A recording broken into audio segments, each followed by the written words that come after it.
다 함께 기도하심으로 4월 9일 수요일 매일 예배 시작하겠습니다. 기도합니다.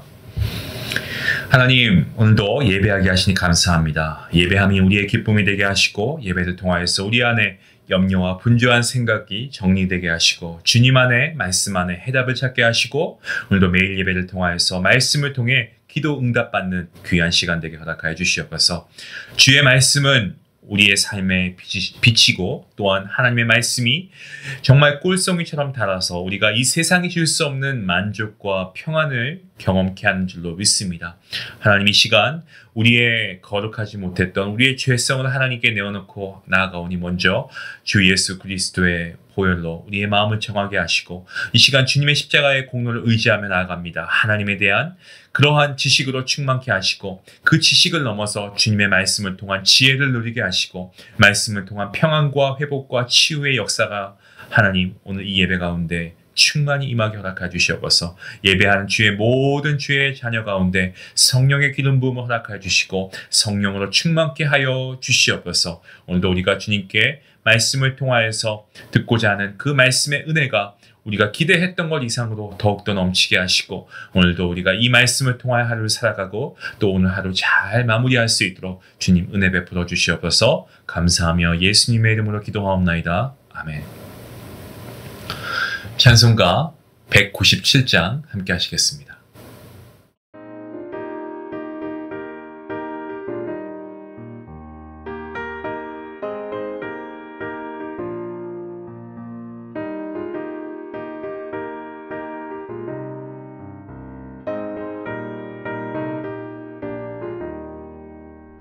은혜가 풍성한 하나님을 믿는 자 한 사람 한 사람 어제도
오늘 말씀은 계속해서 민수기 11장 말씀입니다. 24절부터 35절까지의 말씀, 우리 함께 말씀을 읽도록 하겠습니다.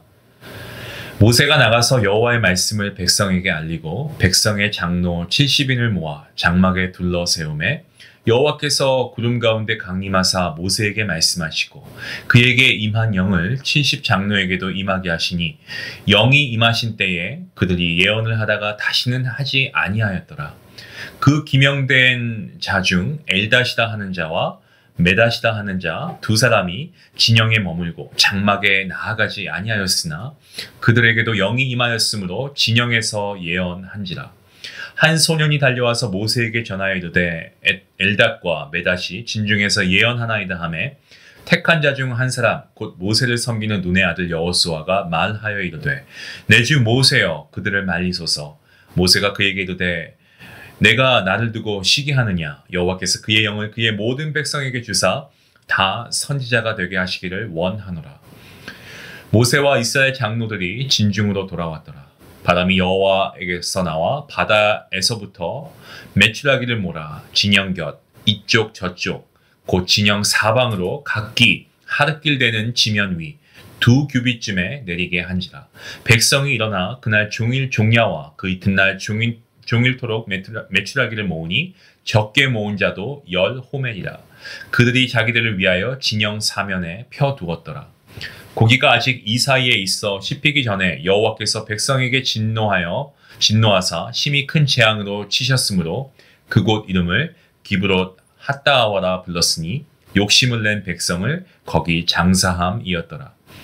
백성이 기브롯 핫다아와에서 행진하여 하세롯에 이르러 거기 거하니라. 아멘.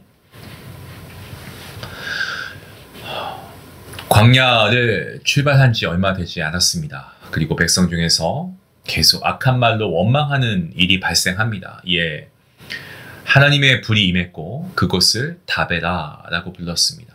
그 일이 있고 얼마 지나지 않아서 또 백성 중에서 불평과 원망 섞인 소리가 계속 흘러나옵니다. 매일 먹는 만나가 지겨워서 고기 달라는 겁니다. 심지어 그것 때문에 울기까지 하는 백성의 모습을 보고 하나님께서 진노하시고 모세도 힘에 겨워서 하나님께 기도하며 하소연합니다. 하나님, 저는 이 백성도 혼자 감당이 안 됩니다. 즉시 저의 목숨을 가져가 주시옵소서. 저를 죽여주시옵소서. 그때 하나님께서 뭐라고 질문하십니까? 우리가 어제 말씀 가운데 배웠죠? 여호와의 손이 짧으냐라고 모세에게 반문하십니다. 그 말씀하시면서 내가 지금까지 너를 인도하고 지금까지 너를 구원하고 인도해낸 여호와 하나님인데 내 능력이 그것밖에 안 된다고 생각하냐라고 말씀하시죠. 그 말씀하시면서 모세에게 두 가지 약속을 주시면서 그것을 친히 행하십니다. 하나는 모세를 도울 동역자 70인 장로를 세우셨고요. 또 하나는 그렇게 백성들이 울면서 달라고 했던 고기를 실컷 먹이는 것이었습니다. 우리도 이스라엘 백성과 같이 우리가 천성을 향해 이 광야와 같은 순례길 우리가 이 인생길 우리가 살아가고 있는데 이스라엘 백성의 모습을 통해서 우리 자신을 돌아보게 됩니다. 그래서 오늘도 우리가 이 말씀을 통해서 우리에게 주시는 메시지가 무엇인가 함께 나눌 텐데 먼저 우리 70장로를 세우는 장면의 말씀을 한번 보실까요? 24절과 25절 말씀인데요. 여러분 구약에 보시면 출애굽기 24장 9절 말씀에 보시면 모세와 아론과 그리고 나답과 아비후 그리고 이스라엘 백성 장로 70인이 시내산에 올라가서 하나님을 뵙게 됩니다. 약 1년 전의 일인데요. 그때 하나님께서 그들 누굽니까? 그 존귀한 자들에게 손을 대지 아니하시고 그들이 하나님을 뵙고 먹고 마셨다라고 증거하고 있죠. 지금 이 70명의 장로가 그때와 동일한 사람들이라고 볼 수가 있습니다. 자, 이제 다시 하나님의 명령을 따라서 하나님께서 임재하시는 회막 안에 이 장로들이 모여 있습니다. 어떠한 사람을 장로로 세울 것인지에 대해 자세한 어떤 상세한 기준은 나오지 않지만 덕망이 있고 경험도 있고 그리고 백성들로부터 존경을 받는 리더를 추천해서 세웠을 겁니다. 자, 그들을 한데 모읍니다. 그러니까 하나님께서 구름 가운데 강림하시고 모세에게 임하시게 했던 그 영을 이 장로들에게도 동일하게 임하게 하심으로 예언을 하게 하십니다. 이것은 백성을 다스릴 수 있는 권위가 오직 하나님께로부터 공식적으로 주어졌다라는 것을 뜻하는 그러한 말씀입니다. 70장로가 모세의 짐을 함께 나누어지면서 백성들을 향한 사명을 감당하며 나아가게 됩니다. 이 지도력이 공유가 되는 겁니다. 교회 안에서도 성령님께서 각 사람에게 은사를 주지 않습니까? 이 은사를 나누어 주심을 통해서 함께 이 교회를 섬기고 믿음의 공동체를 섬기고 동역하면서 교회를 세워가게 하시는 것과 같은 이치입니다. 예수님께서도 제자들을 따로 세우셔서 그들을 가르치시고 훈련하셨죠. 그리고 하나님 나라를 일구어 가시게끔 그 지도력을, 리더십을 부여하셨습니다. 12제자와 마찬가지로 70명의 장로들도 각자 여러 어떤 기질과 성격과 경험, 능력, 정말 여러 가지가 아니었겠습니까? 하지만 그들 모두가 하나님 앞에서 정말 마치 주연 배우와 같이 귀한 존재들로 다시금 사용되게 됩니다. 오늘 저와 여러분 모두가 하나님 나라의 동역자들입니다. 각자가 부르신 자리에서 맡겨주신 사명을 우리가 신실하게 감당해야 할 줄로 믿습니다. 이 하나님의 맡겨주신 일들을 우리가 잘 감당할 때에 하나님 나라가 우리의 동역함을 통하여서 더욱더 아름답게 확장되어 갈 것을 믿습니다. 그러한 저와 여러분이 될 수 있길 원합니다. 자, 계속해서 26절과 27절 말씀을 보시면 70인 장로 명단에 있었지만 회막 앞으로 가지 않고 진영 안에 머무르고 있던 두 사람, 엘닷과 메닷이라고 하는 두 사람에게도 동일하게 하나님의 영이 임하고 또 예언을 하고 있는 모습을 보게 됩니다. 두 사람은 70명이 모이는 곳에 함께하지 않았습니다. 그럼에도 불구하고 하나님의 영이 임해서 예언을 하고 있습니다. 어떤 신학자는 이 부분에 대해서 이 두 사람이 70명에 속해 있지는 않았지만 어떠한 이유에서 그런지는 몰라도 모세를 반대해서 회막에 가지 않았다. 그럼에도 불구하고 하나님의 영이 임했다라고 보는 견해가 있습니다. 또 어떤 신학자는 모세가 장로 70명을 뽑기 위해서 각각의 지파별로 6명씩을 추천받아서 72명이 되었는데 그 중에서 두 사람을 제비 뽑아서 제외한 자들이 이들이다라고 추측하기도 합니다. 결론부터 말씀드리면 상황을 정확히 알 수는 없습니다. 하지만 그 두 사람에게도 분명한 것은 하나님의 영이 임해서 진영에서 예언을 하고 있다는 거죠. 이 모습을 본 한 소년이 모세에게 이것을 전달합니다. 그러니까 여호수아가 모세에게 그 사실을 다시금 주지시키고 있습니다. 모세 곁에서 충성스럽게 사역을 섬기고 모세를 보좌하며 훈련받았던 이가 여호수아 아니었겠습니까? 그런 여호수아였지만 그 순간만큼은 굉장히 성급한 판단을 내린 것처럼 보입니다. 혹시 모세에게 하나님의 사역에 방해가 될 수 있을 것이라는 판단을 했을 수가 있죠. 하지만 모세가 이에 대해서 책망하는 모습을 우리는 주목해야 합니다.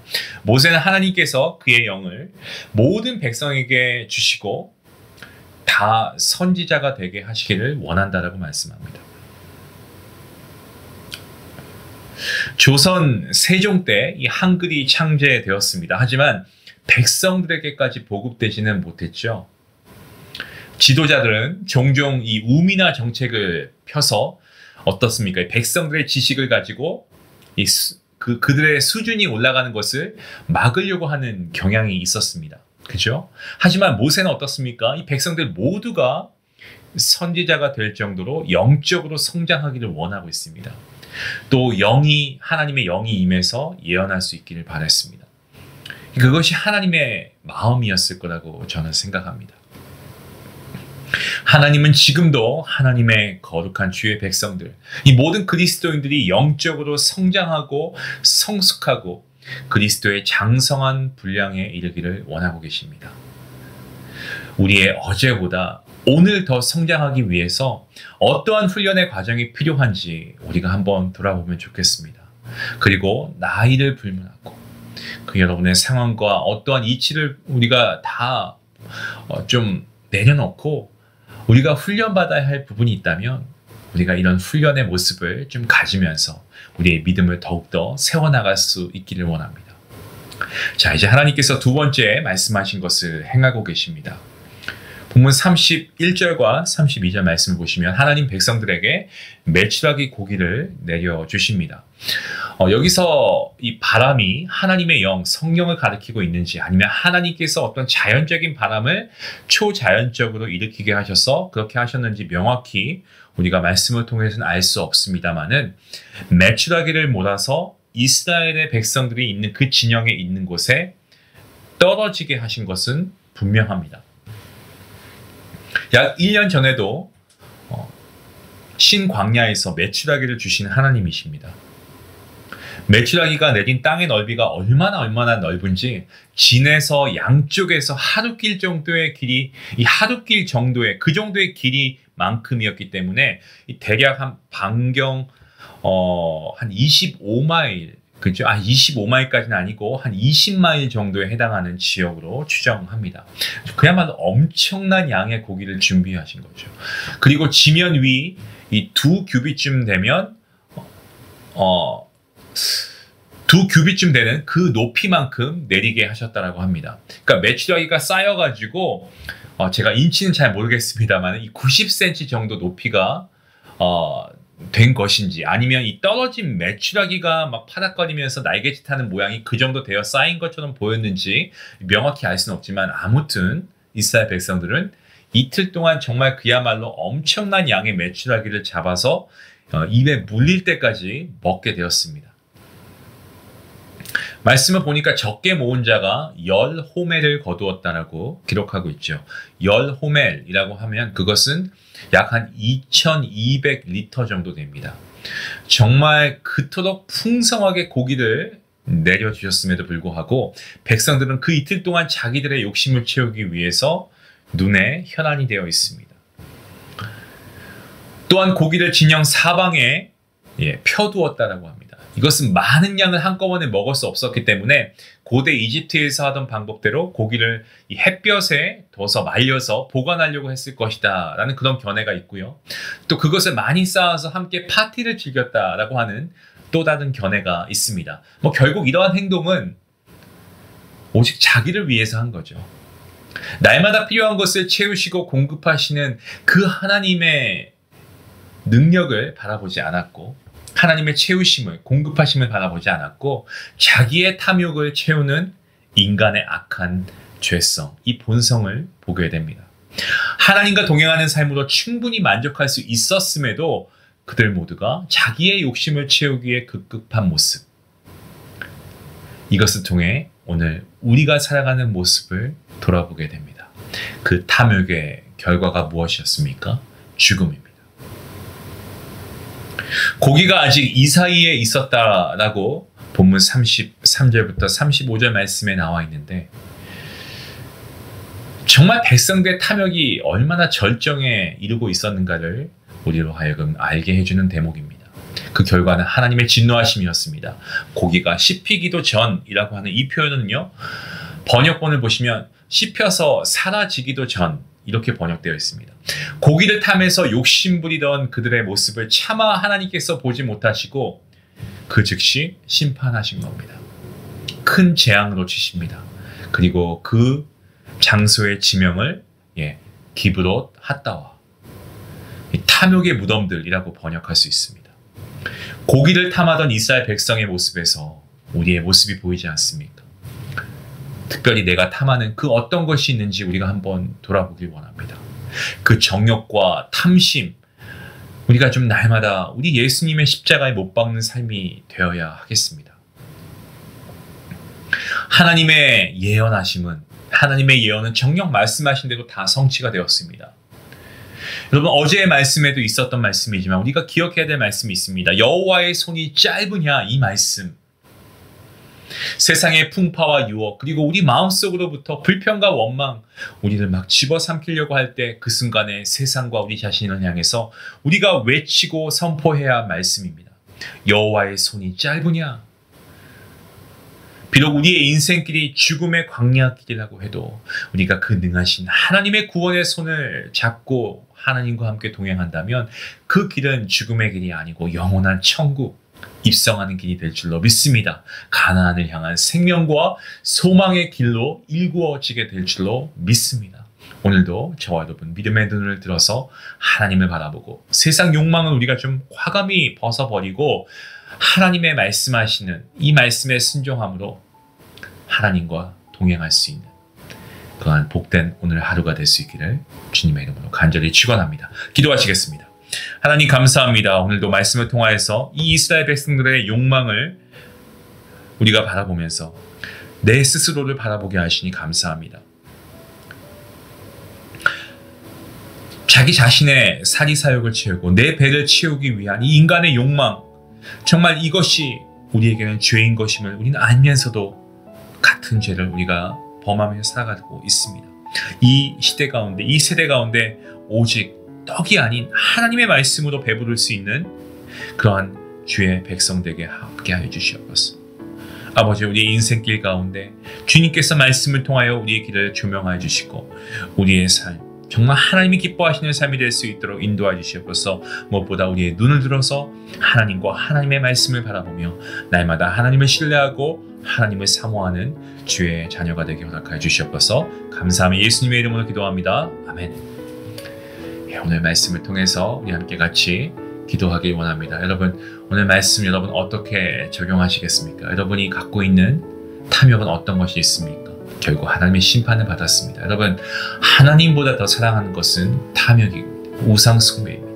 나에게 이런 어떤 탐욕의 모습이 없는지 그런 것이 있다면 우리가 먼저 회개함으로 하나님께 나아가는 시간이 될 수 있기 원합니다. 기도하시겠습니다.